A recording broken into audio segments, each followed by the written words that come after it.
Hello बच्चों। तो welcome है आपका ओवरलैंड बायोलॉजी में। और माय नेम इज DRX मुदित शर्मा और मैं आज आपको पढ़ाने वाला हूं बायोकेमिस्ट्री। ठीक है, तो बायोकेमिस्ट्री जो आपका ओलंपियाड के लिए होने वाला सब्जेक्ट है वो बहुत ही ज्यादा कॉमन सब्जेक्ट है, बहुत ही ज्यादा इंपॉर्टेंट सब्जेक्ट है। ओके, तो इसे किस तरीके से हैंडल करना है, किस तरीके से पढ़ना है, आज उन टॉपिक्स के ऊपर हम डिस्कशन करने वाले हैं। और मेनली जो आज का हमारा टॉपिक होगा वो बेसिकली होगा बायोमोलिक्यूल्स पर। ठीक है, तो बायोमोलिक्यूल्स क्या होते हैं, किस तरीके से होते हैं, ये इसके ऊपर आज हम जनरली डिस्कशन करेंगे। ठीक है, तो बायोमोलिक्यूल्स क्या है और बायोमोलिक्यूल्स के क्या क्या फंक्शंस होते हैं, है ना। खाली एक इंट्रोडक्शंस के रूप में आज हम इसे जानेंगे कि इसके क्या क्या फंक्शंस होते हैं। ओके, तो आई थिंक ये चीज आपको समझ में आ गई होगी कि जो इंट्रोडक्शन है ना, इंट्रोडक्शन में हम लोग क्या जानते हैं, क्या चीज होती है इंट्रोडक्शन। तो अगर बात कहें तो इंट्रोडक्शन में हिंदी में अगर इसे हम कहते हैं तो परिचय कहते हैं। ठीक है बेटा, यानी कि किसी भी चीज को जानना, किसी भी चीज को पहचानना। अगर आप सामने वाले व्यक्ति से, अगर आप किसी अननोन पर्सन से मिलते हैं तो सबसे पहले क्या काम करते हैं, तो सबसे पहले उसका इंट्रोडक्शन लेते हैं। तो जाहिर सी बात है, अगर आप ओलंपियाड में जा रहे हैं, ओलंपियाड को आप फेस कर रहे हैं तो उसका इंट्रोडक्शन लेना जरूरी है। ओके, उसी तरीके से मोस्ट इंपोर्टेंट पार्ट हो जाता है एनसीईआरटी ओलंपियाड का मोस्ट इंपोर्टेंट पार्ट। ठीक है, यानी कि वेरी मोस्ट पार्ट हो जाता है आपका बायोमोलिक्यूल्स। ओके, तो चलिए शुरू करते हैं आज की क्लास बायोमोलिक्यूल्स के साथ। देखिए, अब यहां पर मैंने कुछ चीजें मेंशन की हैं, जैसे कि आप जानते हैं कि elements, what is the meaning of elements. ठीक है बेटा, इस चीज को जानना जरूरी है कि एलिमेंट्स क्या होते हैं, एलिमेंट्स क्या है और कंपाउंड क्या होते हैं, है ना।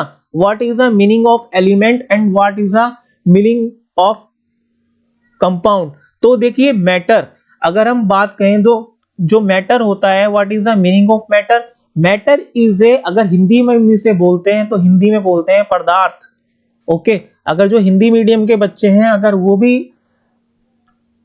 ओलंपियाड को क्रैक करना चाहते हैं तो यहाँ पर both are the language is same and language is does not matter. यहाँ पर भाषा मैटर नहीं रखती है। तो मैटर क्या है, मैटर जो होता है एक तरीके का एलिमेंट होता है, यानी कि पदार्थ होता है जो बहुत सारी चीजों से मिलकर बना हुआ होता है। क्लास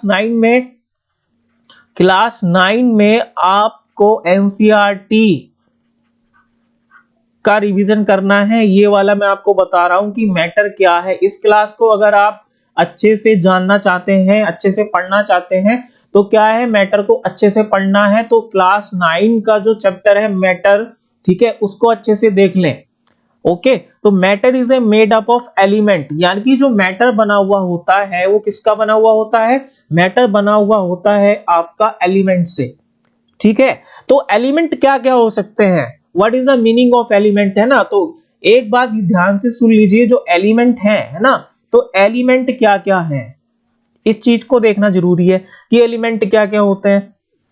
तो एलिमेंट को यहां पर हम समझेंगे कि एलिमेंट क्या है, एलिमेंट का क्या क्या फंक्शंस होते हैं, उस चीज को यहां पर हम बेसिकली तरीके से जानेंगे कि एलिमेंट क्या है। जो बेसिक से बच्चे समझना चाहते हैं, जो क्लास 9 में है, 8 में है ना, तो उनके लिए यहां पर मैं समझा देता हूं एक बार कि एलिमेंट क्या होता है। तो चलिए,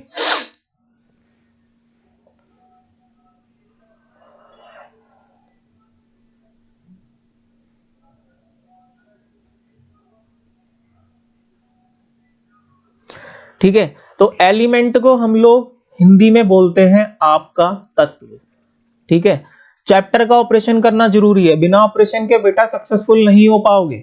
ठीक है, तो एलिमेंट जो होते हैं वो तत्व होते हैं, और एलिमेंट को हम क्या बोलते हैं, जैसे कि एक एलिमेंट होता है आपका लेड, ये क्या है, ये एक एलिमेंट है। ठीक है, उदाहरण के लिए अगर हम देखा जाए कि जो एलिमेंट है, एलिमेंट में कितने भी जो पृथ्वी एक तरीके से के बहुत सारे जो एक मैटर जो होता है वो एलिमेंट से मिलकर बना होता है। यानी कि मान लीजिए, अगर एक एग्जांपल के तौर पे मान लीजिए, अगर आपके पास में एक फूड, एक अगर एग्जांपल के तौर पर अगर हम माने, हमारे पास में कोई एलिमेंट है ना, एक एलिमेंट क्या है, एक एलिमेंट बहुत सारे मैटर को बना रहे हैं। मैटर यानी कि ऑल लिविंग में हम जितनी भी चीजें देखते हैं वो मैटर में आती हैं। ओके, तो ये सारी चीजें क्या होती हैं, ये सारी चीजें एक एलिमेंट से मिलकर बनती हैं। और इसके बाद जो दूसरी रिएक्शन आपको बता रहा है कि an element is a substance that can not be break down to the other substances by chemical reactions, है ना। जो एलिमेंट होता है ना, जो एलिमेंट होता है that can not be break down, है ना, ये अदर सब्सटेंस के साथ में ब्रेक डाउन नहीं हो सकता जब तक उसमें केमिकल रिएक्शंस ना हो रही हो। ठीक है बेटा, तो ये सारी चीजें बहुत ही ज्यादा बेसिकली होती हैं, बहुत ही ज्यादा एक इंपॉर्टेंट होती हैं लाइफ के अंदर, कि एलिमेंट जो मैटर है वो एलिमेंट से मिलकर बनता है, और एलिमेंट जो है वो ये बताता है कि किस तरीके से जो केमिकल रिएक्शंस होती हैं वो एलिमेंट को ब्रेक डाउन कर सकती हैं। ओके, आई थिंक यहां तक आपको क्लियर हो गया होगा। अब इसके बाद देखिए, ये बेसिकली एक बहुत ही कॉमन चीज है कि टुडे केमिस्ट, है ना, आज जितने भी केमिस्ट हैं, इस लाइन में दे रखा है कि टुडे जितने भी केमिस्ट होते हैं, यानी कि जितने भी हमारे रसायन यानी कि केमिस्ट्री के साइंटिस्ट हैं, उन्होंने 92 एलिमेंट्स को क्या किया है, 92 एलिमेंट्स को डिस्कवर किया है। यानी कि नेचर के अंदर आपको पता है गोल्ड भी मिलता है, कॉपर भी मिलता है, कार्बन भी मिलता है, ऑक्सीजन भी मिलता है, और बहुत सारे एग्जाम्पल हैं। ठीक है बेटा, तो बहुत सारे एग्जाम्पल हैं, और each the element has with a symbol usually the first letter to and its the name, है ना। तो यहाँ पर जो बात बताई गई है कि जो एलिमेंट होते हैं, जो एलिमेंट का सिंबल होता है, जो फर्स्ट लेटर जो होता है और उसका जो दूसरा लेटर होता है वो जो नेम होता है। ओके, तो उसी तरीके से some symbol are the derived from the Latin and German. Okay बेटा, तो यानी कि जो अगर हम देखा जाए, जो एलिमेंट्स के जो सिंबल्स होते हैं वो किसके बने हुए होते हैं, वो लैटिन और जर्मन लैंग्वेज से डिनोटेड होते हैं। समझ में आई बात। तो यहां पर अगर मैं कहूं तो सोडियम दे रखा है, ठीक है बेटा, तो सोडियम क्या है, सोडियम का जो फर्स्ट लेटर है वो कैपिटल में है, ठीक है, और जो दूसरा है वो क्या है, वो स्मॉल में है। तो ये क्या है, ये है Latin word, this is a Latin word. Okay, तो Latin word is a main component of the symbol, यानी कि जो लैटिन वर्ड होता है वो सिंबल से रिलेट करता है, उसे बताता है कि किस तरीके से एक वर्ड को क्लेरिफाई करना है। समझ में आई बात। तो यहां पर मैं आपको ये बताना चाहता हूं कि क्लास के अंदर आप किस तरीके से अच्छी तरीके से डिनोट कर सकते हैं। समझ में आई बात। चलिए अब नेक्स्ट स्लाइड पर चलते हैं। अब देखिए, ये बहुत इंपॉर्टेंट चीज है कि द एलिमेंट ऑफ लाइफ, है ना, जो एलिमेंट होते हैं वो हमारी लाइफ में किस तरीके से अपना रोल अदा करते हैं, है ना, तो ये चीज देखनी जरूरी है। तो एलिमेंट में अगर देखा जाए कि the element of life, the element of life, the 92 natural element, है ना, और 25 आर एसेंशियल। फिर हेलो बच्चों, तो आज का टॉपिक तो मैंने नेक्स्ट स्लाइड में आपको बता दिया था। बात करेंगे एटॉमिक नंबर की, कि एटॉमिक नंबर होता क्या है और एटॉमिक नंबर के क्या क्या फंक्शंस होते हैं। बेटा एटॉमिक नंबर अगर मैं बात करूं, आप लोगों ने पैरोडिक टेबल तो पढ़ा ही होगा, ठीक है, तो यहाँ पर मैंने इंक्लूड किया हुआ है, ठीक है, ये आप जो देख रहे हैं इस वाले में, this is a number of chemical element in the periodic system, है ना।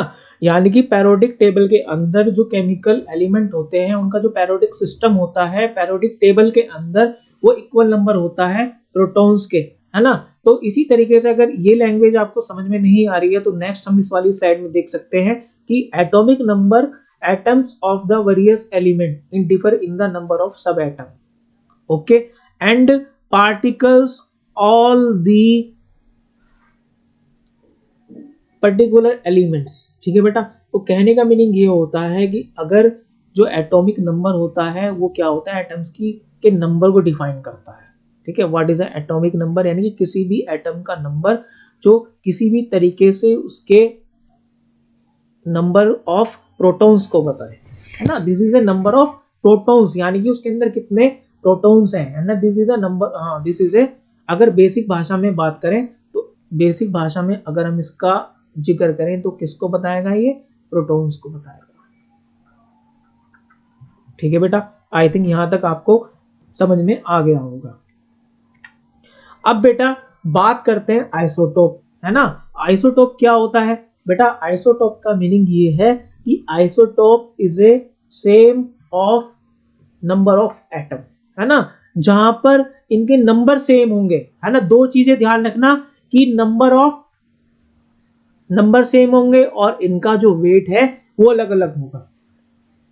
समझ में आई बात बेटा। इनका जो क्या मैंने क्या नाम बताया आपको, देखो जो आइसोटोप में डेफिनेशंस आ रही हैं कि all atoms of A given element and the same number of protons, जहां पर इनके प्रोटॉन्स का नंबर क्या होगा, वो सेम होगा, but some atoms have the more nutrients the other atom the same element there of the greater mass. इनका जो मास है वो भी अलग हो सकता है। ठीक है, तो इसीलिए एटम्स के अंदर अगर हम बात करें, आइसोटोप के अंदर हम बात करें, तो यहाँ पर आपका नंबर और मॉलिक्यूलर नंबर तो सेम है और जो वेट है उसमें अंतर आ जाता है। तो इसीलिए बेटा ये आइसोटोप की कहानी यहाँ पर हमें नजर आती है। अब बेटा ध्यान से सुनिए मेरी बात, आप मुझे अपना 100% दे दीजिए और मैं अपना 200% से ज्यादा और भी ज्यादा दे सकता हूँ। ठीक है, और जाहिर सी बात है कि आप सफल जरूर होंगे, है ना। इस चीज को आप नोट कर लें। और इसी के साथ ही एक बात मैं आपको कहना चाहूंगा जो शायद आप लोगों को अच्छी तरीके से समझ में आ जाए, है ना। थोड़ा सा क्लास के बीच में मोटिवेशन भी तो होना जरूरी है। सुनो जरा, हिम्मत मत खोना अभी बहुत आगे जाना है ना। हिम्मत मत खोना अभी बहुत आगे जाना है, जिन्होंने कहा था तेरे बस का नहीं उन्हें भी करके दिखाना है। समझ में आई बात। तो इसलिए सफर को जारी रखो और आगे चलते रहो और आइसोटोप को याद करते रहो। तो आइसोटोप में मैंने आपको बता दिया कि आइसोटोप होता क्या है, आइसोटोप की क्या क्या कहानियां होती हैं, वो चीजें हम जानेंगे नेक्स्ट क्लास में। अब चलिए बेटा, कोवलेंट बॉन्ड क्या होते हैं, है ना। अब ये कहोगे सर कोवलेंट बॉन्ड तो बॉन्डिंग तो हर जगह, देखो केमिस्ट्री में बॉन्डिंग का ही सारा खेल है। अगर बॉन्डिंग हमें समझ में आ गई तो हम बॉन्डिंग के बारे में भी जान सकते हैं। बेटा कोवलेंट बॉन्ड का मतलब ये होता है sharing of pair valence of electron, यानी कि जो शेयरिंग ऑफ पेयर, यानी कि इलेक्ट्रॉन्स का जो शेयर होता है वो पेयर्स में होता है ना। ये भी बात आप ध्यान रखना, लाइफ के अंदर बहुत सारे ऐसे फ्रेंड्स होते हैं जो शेयर जगह जगह कर देते हैं, लेकिन हमें कोवलेंट बॉन्ड की तरह ही बनना चाहिए। ऐसे लोगों के साथ हमें बातों को ट्रांसफर करना चाहिए, शेयर करना चाहिए जो समझे।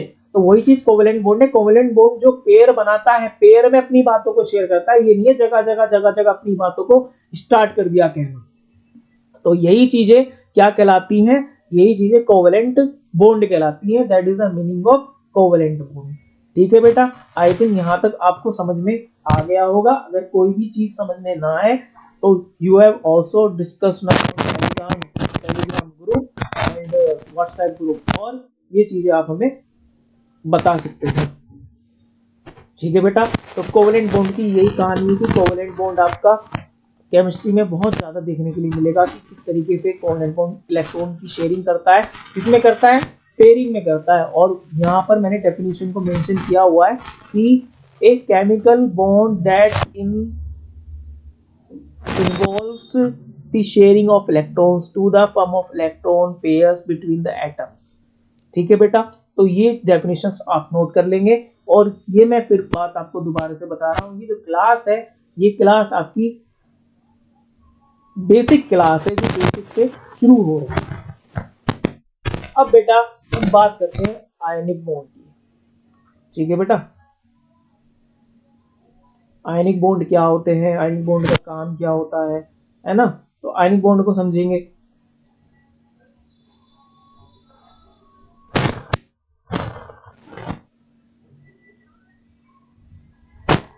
बेटा आयनिक बॉन्ड का मतलब ये होता है कि एटम्स के बीच में जितने इलेक्ट्रॉन होते हैं, ये देखा यहाँ पर कोई एटम है और वो यहाँ पर इलेक्ट्रॉन है, और इलेक्ट्रॉन के बीच में जितने इलेक्ट्रॉन ट्रांसफर हो जाएं, है ना, उसी चीज को क्या बोला जाता है, उसी चीज को आयनिक बॉन्ड बोला जाता है। यहाँ पर जो ट्रांसफर इलेक्ट्रॉन्स हो जाते हैं, मैंने क्या बताया, यहाँ पर ट्रांसफर एक मीनिंग आता है ट्रांसफर, है ना, इलेक्ट्रॉन का ट्रांसफर होना, और वो ट्रांसफर होके क्या बना रहे हैं, इलेक्ट्रो आयनिक बॉन्ड बना रहे हैं, है ना। तो वही चीज क्या कहलाती है, आयनिक बॉन्ड कहलाती है। और आयनिक बॉन्ड में अगर मैं आयनिक बॉन्ड के एग्जाम्पल की बात करूं कि आयनिक बॉन्ड का एग्जाम्पल क्या है ना, आयनिक बॉन्ड किस तरीके से काम करते हैं, है ना, तो वो चीज अब देखो आयनिक बॉन्ड के एग्जाम्पल मैं आपको समझा देता हूं, डायग्राम से यहां पर इजीली समझ में आ जाएगा। अब मान लो यहां पर मेरे पास में एक एटम 1 है, ठीक है बेटा, ये क्या है, एटम 1 हो गया। उसी के बाद यहां पर एक इसके साथ में एक इलेक्ट्रॉन जुड़ा हुआ है, ठीक है। अब यहां पर दूसरा भी एक एटम है, और यहां पर भी क्या है, यहां पे भी इलेक्ट्रॉन्स, है ना, यहां पर भी क्या है आपके, ये है साइड में, और फिर उसके बाद क्या होगा, ये दूसरे में ट्रांसफर हो गए यहां पर साइड में। तो बेटा ये वाले बॉन्ड जो हैं, यानी कि मेटल, ये क्या था, मेटल हो गया, और ये हो गया नॉन मेटल।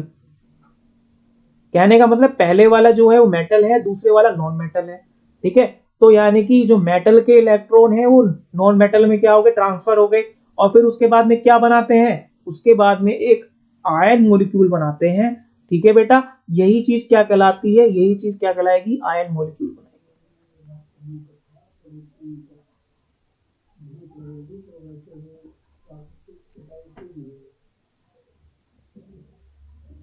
ठीक है बेटा।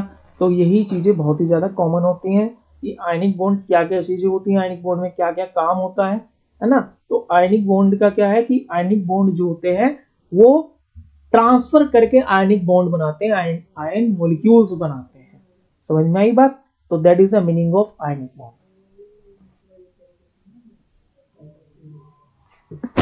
अगर देखा जाए तो इसे हम अच्छे से और समझ लें। बेटा देखो हमारे पास में एक क्या है, मैं दोबारा से इसको समझा,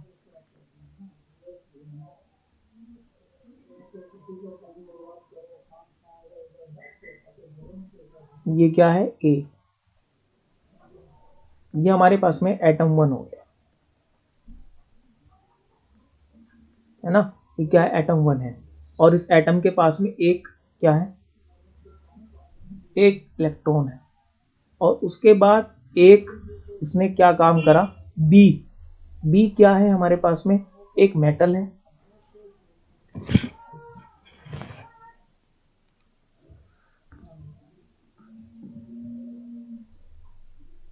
एक मेटल है और दूसरा नॉन मेटल है, ठीक है बेटा। और इस नॉन मेटल में भी क्या है, एटम्स जो है बहुत सारे,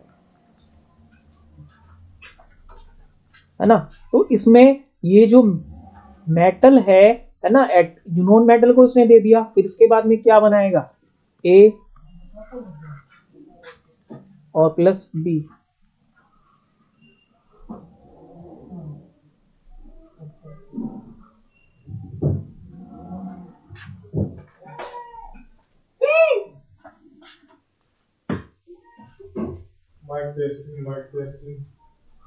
ठीक है बेटा। तो एटम्स ने यहां पर क्या हुआ, ये आयनिक मॉलिक्यूल बनाया,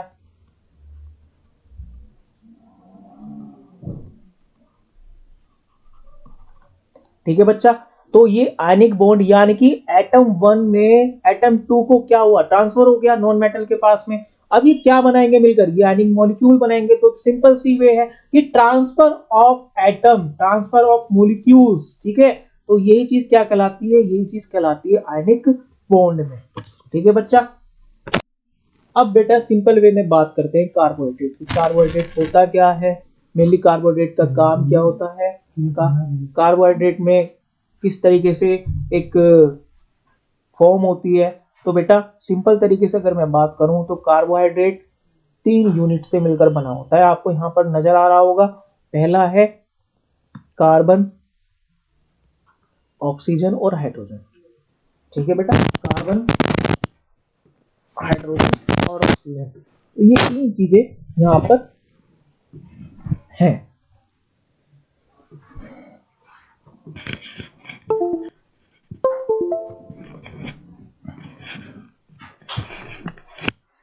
ठीक है बच्चा, तो कार्बन, ऑक्सीजन और इन चीजों से मिलकर बना होता है। बेटा अगर मैं कहूं तो अगर हम कार्बोहाइड्रेट को अगर इंक्लूड करें तो कार्बोहाइड्रेट जो है वो ग्लूकोज की फॉर्म में होता है। तो यहाँ पर बेसिकली अगर यहाँ पर मैं आपको एक बोर्ड पे समझा दूं,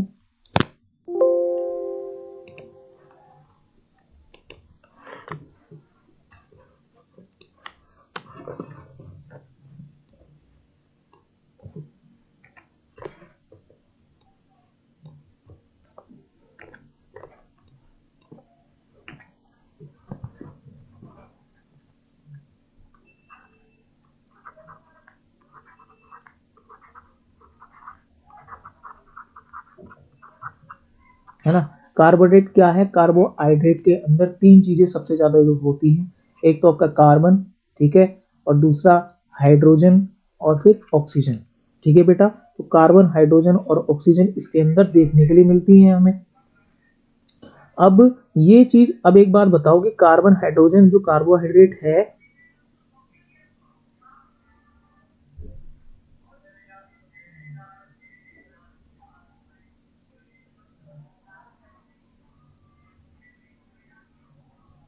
है ना, कार्बोहाइड्रेट में अगर देखा जाए तो कार्बन हाइड्रोजन का जो रेशियो होता है कितना होता है, 1:1:1।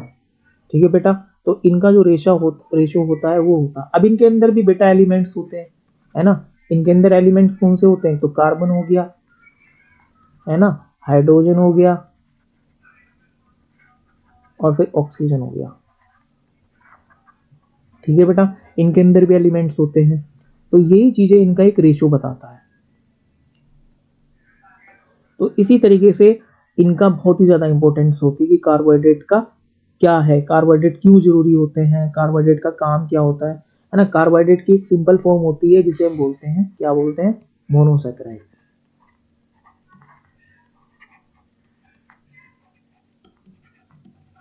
ठीक है बेटा, कार्बोहाइड्रेट की मोनोसैकेराइड एक यूनिट होती है, वो भी बहुत ज्यादा इंपॉर्टेंट होती है। ओके, तो कार्बोहाइड्रेट बहुत एक इंपॉर्टेंट थिंग रखता है अपने यहाँ पर कि किस तरीके से इसको डिफाइन किया जा सकता है ना। तो यहाँ पर ये आप बात को समझ में आ गई होगी कि कार्बोहाइड्रेट क्या चीज होती है। बेटा सिंपल वे में अगर कहा जाए, अगर मैं आपसे बात करूं कि कार्बोहाइड्रेट में सबसे ज्यादा सिंपलेस्ट शुगर जो होती है, जो उसकी सिंगल यूनिट होती है, वो मोनोसैकेराइड होती है ना। मोनोसैकेराइड क्या है, जहां पर बच्चा मोनो आ जाए, है ना, जहां पर मोनो आ जाए, मैं फिर कह रहा हूं, जहां पर मोनो आ जाए तो वो चीज क्या कहलाएगी, वो चीज कहलाएगी सैकेराइड यानी सिंगल। मोनो का मतलब क्या होता है, सिंगल होता है बच्चा। मोनो का मतलब क्या होगा, सिंगल होगा। ठीक है, मोनो का मतलब सिंगल होता है। एक बार इसे हम अच्छे से डिजिटल बोर्ड पे भी समझ लेते हैं।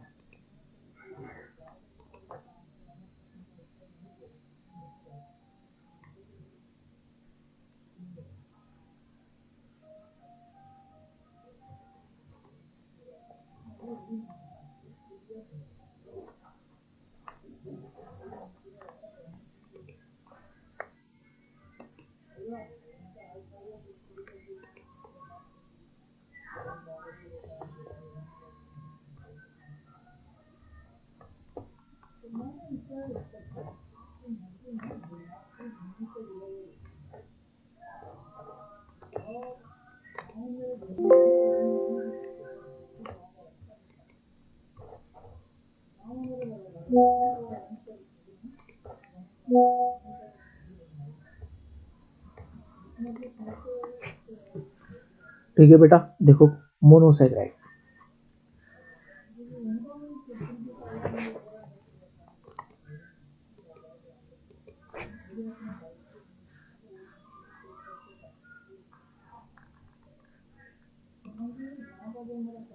जो मोनोसेकेराइड है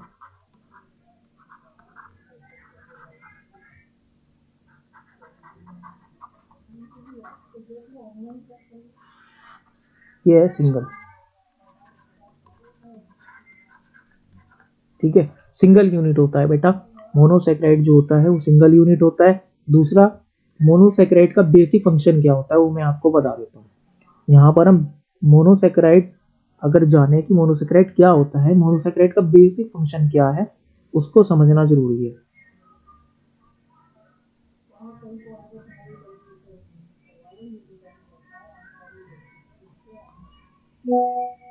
मोनोसेकेराइड जो होता है वो क्या होता है, वो कभी भी वाटर के साथ हाइड्रोलाइसिस नहीं कर पाता।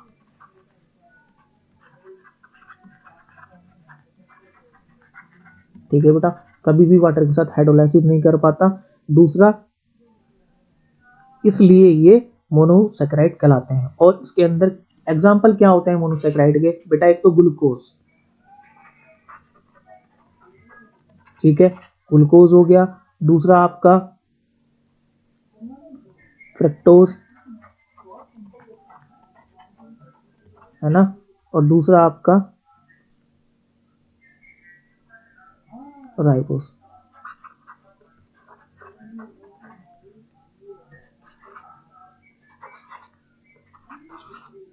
ठीक है, और दूसरा क्या है, राइबोज, ग्लूकोज, फ्रक्टोज, और ये तीनों चीजें इसके अंदर बेसिकली आती हैं। बच्चा ध्यान से सुन लेना इतना, है ना, ये मैंने आपको सिंपल फॉर्म इसकी बता दी है। आज केवल इंट्रोडक्शन है, बाकी इसको जानेंगे नेक्स्ट क्लास में।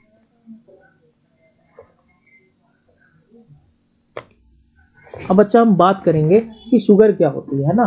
शुगर मैंने आपको बेसिकली भी बताया कि किस तरीके से जो शुगर्स है और जो बेसिक मोनोसेकेराइड्स होते हैं, मोनोसेकेराइड इज सिंगल फॉर्म, है ना, सिंगल फॉर्म हो गया। और generally have the molecular formula जो होता है सेकेराइड का होता है वो C6H12 होता है, O6, है ना। तो फॉर्मूला क्या है बेटा, इसमें क्या क्या चीज बनेगी, इसमें अगर देखा जाए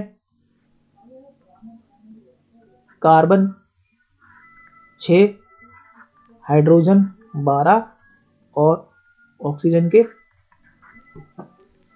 6 मॉलिक्यूल्स इसके अंदर हो गए, है ना। तो ये मोनोसेकेराइड होता है। अब कहने का मीनिंग क्या है कि monosaccharide is the single unit of carbohydrate and this is the simple form of carbohydrate.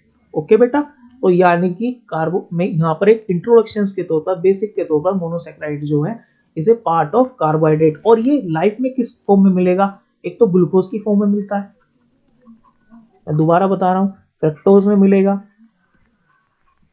है ना। ये सारी चीजें जो नेचुरल शुगर होती है उसमें ये ज्यादा देखने के लिए मिलता है। ठीक है बच्चा। अब यहाँ पर पॉलीसेकेराइड, बेटा पॉलीसेकेराइड जो होता है वो भी एक कार्बोहाइड्रेट का पार्ट है ना।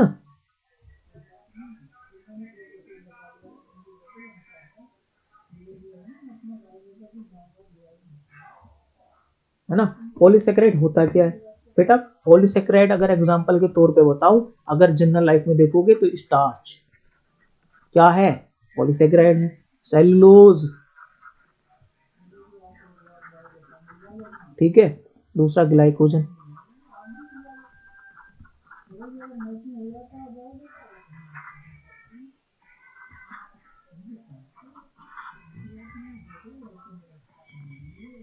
ठीक है बेटा। तो ये क्या चीज है कि स्टार्च और ग्लाइकोज, आपका cellulose is a part of polysaccharide. ठीक है बेटा, तो यानी कि पॉलीसेकेराइड जो होते हैं, चावल खाए आपने, फीके लगते हैं, है ना। पॉलीसेकेराइड क्या होते हैं, टेस्टलेस शुगर होते हैं, है ना। 1000 ऑफ यूनिट मोनोसेकेराइड्स की जो उसके अंदर होती है वो ज्वाइन करती है ना, और ग्लाइकोसिलेट लिंकेज को बनाती है। ये सारी चीजें हम जानेंगे नेक्स्ट क्लास में। पॉलीसेकेराइड है क्या, किस तरीके का होता है, क्या क्या इनकी चीजें होती हैं, उस चीज को हम यहाँ पर अच्छे से जानेंगे। ठीक है बेटा, ये सारी चीजें हम उसमें पढ़ेंगे।